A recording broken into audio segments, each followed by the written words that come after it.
Steve ஜாப்ஸோட வாழ்க்கை வரலாறு நீ காலையிலேருந்து உட்காந்து படிச்சுட்டு இருந்தேன்.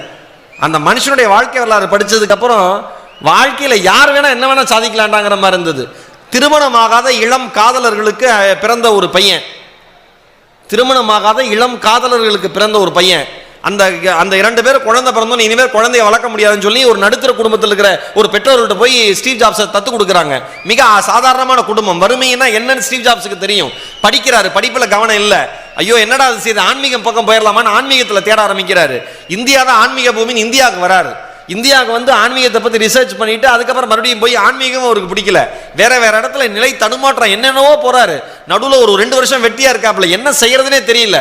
அதுக்கப்புறம் வந்து ஃப்ரெண்டோட கார் கேரேஜில் உட்காந்து ஆரம்பிக்கிறார் ஆப்பிள் நிறுவனத்தை. கம்ப்யூட்டர் வந்து டிசைன் பண்றாப்புல.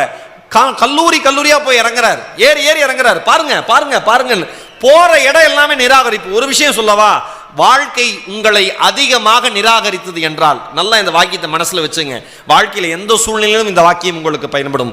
வாழ்க்கை உங்களை அதிகமாக நிராகரித்தது என்றால் மிகப்பெரிய மரியாதை தருவதற்கு வாழ்க்கை காத்திருக்கிறது என்ற அர்த்தம். எல்லா இடத்துலையும் நிராகரிப்பு. தோத்து போறாரு. இன்வெஸ்ட் பண்ண ஆள் இல்லை. யாராவது இன்வெஸ்ட் பண்ணா என்னுடைய கம்பெனி நான் பெரிய லெவலில் கொண்டு வந்துருவேன் அப்படின்னு இவங்க 2 பேரும் பேசிக்கிறாங்க. ஒருத்தர் வந்துட்டு இன்வெஸ்ட் பண்ண வராரு. ஆப்பிள் 2 கம்ப்யூட்டர் லான்ச் ஆகுது, பயங்கரமான சக்சஸ். ஊர்பட்ட எங்க பார்த்தாலும் அந்த ஆப்பிள்ங்கிற பேச்சு தான்.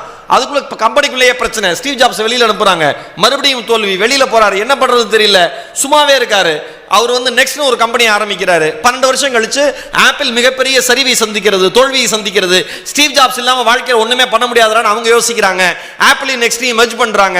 மறுபடியும் ஸ்டீவ் ஜாப்ஸ் உள்ள வராரு. அதுக்கப்புறம் தான் ஆப்பிள் ஐபோன். இன்னைக்கு என்ன தெரியுமா, இன்னைக்கு உலகத்தில் யோசிச்சு பாருங்க, ஆப்பிள் ஐபோனும் மேக்புக் ப்ரோவும் வச்சிருந்தா அதெல்லாம் வந்து ஒரு பெரிய என்ன சொல்றது, ஒரு ஒரு அங்கீகாரம் மாதிரி, நமக்கு ஒரு ஸ்டேட்டஸ் ஐகான் மாதிரி. அதெல்லாம் நான் ஆப்பிள் ஐபோன் தான் யூஸ் பண்றேன். என்ன யூஸ் பண்றீங்க? 10+ X Max. ஓ சூப்பர்.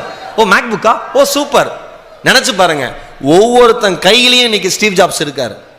ஒவ்வொருத்தரோட கைகள்லையும் இன்னைக்கு ஸ்டீவ் ஜாப்ஸ் இருக்காரு. மறந்துடாதீங்க, திருமணமாகாத இளம் காதலருக்கு பிறந்த மகன், வாழ்க்கையில் பிரச்சனைகளை தவிர வேற எதுவும் சந்திக்காத ஒரு பையன், கையில $100 பிசினஸ் ஆரம்பிச்ச ஒரு பையன். அவர் 2011 இறந்து போனார் நினைக்கிறேன், 12 ஸ்டீவ் ஜாப்ஸ் இறந்து போனது. அவர் இறந்து போறப்ப அவருடைய சொத்து மதிப்பு 72,600 கோடி ரூபாய்.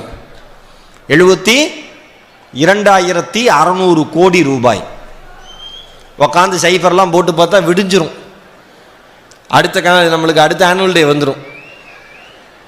ஏன்? ஸ்டீவ் ஜாப்ஸ் இன்ஜினியரிங் முடிச்சுவிட்டு எங்கேயாவது போய் ஒரு கிராஜுவேஷன் வாங்கிட்டு ஒரு கம்பெனியில் போய் வேலை செய்யல. சேர்மேன் சார் சொன்னார்ல, நீங்க இனவெட்டிவா என்ன பண்ண போறீங்க? எவன் ஒருவன் இன்ஜினியரிங் படிச்சுட்டு தன்னுடைய மூளையால புதுமையாக ஒன்றை படைக்கிறானோ அந்த மனிதனுக்காக இந்த உலகம் காத்திருக்கிறது.